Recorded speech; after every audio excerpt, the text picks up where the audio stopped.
ওই মসজিদে দেয় দরজা দেয় হে ইয়ে খারাইছে কাল কতক্ষণ পর ভাঙ্গি পড়ে গেছে ওই আগুন ধরে গেছে যেখানে যেখানে পড়ছে ঘোর ঘোর করে একটা বাড়ি দিয়েছে পরাপরই আগুন ধরে গেছে এই পরাপরই সব সাইডটা পড়ে গেছে। তাহিরপুর আজিমপুর সংলগ্ন এই ব্রিজটি আজকে সকাল 5 ঘটিকার সময় ভেঙে পড়ে। এই ব্রিজের উপর দিয়ে তাহিরপুর থেকে প্রায় শতাধিক স্টুডেন্ট আজিমপুর হাই স্কুল আসা যাওয়া করে এবং যানবাহন গাড়ি ঘোড়া প্রতিদিন প্রায় হাজারখানেক লোক আসা যাওয়া করে।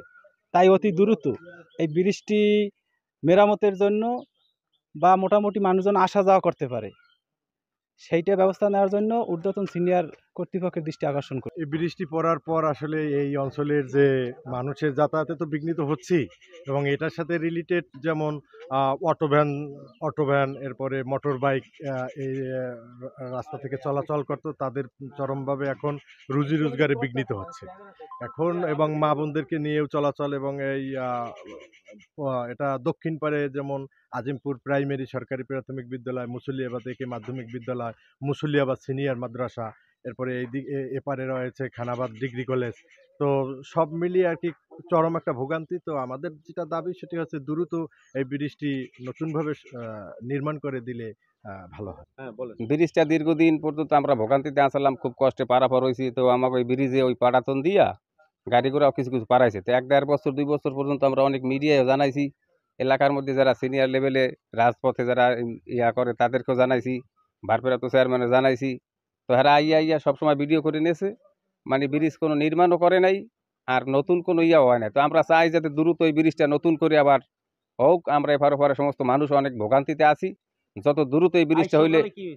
আজকে সকালে এই ফজরের নামাজের পরে 5টার দিকে ব্রিজ এভাবে পরে, তো আমরা ওই সবাই এপার ওপার সমস্ত মানুষ আতঙ্কিত, বহুত ভয় পাইছি সমস্ত মানুষ। তো এখন আমাদের যাতায়াতে খুবই ভোগান্তিতে, আমরা চাই যে ব্রিজটা অতি দ্রুত নতুন করে হোক।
দৌড়াই দে ভাই।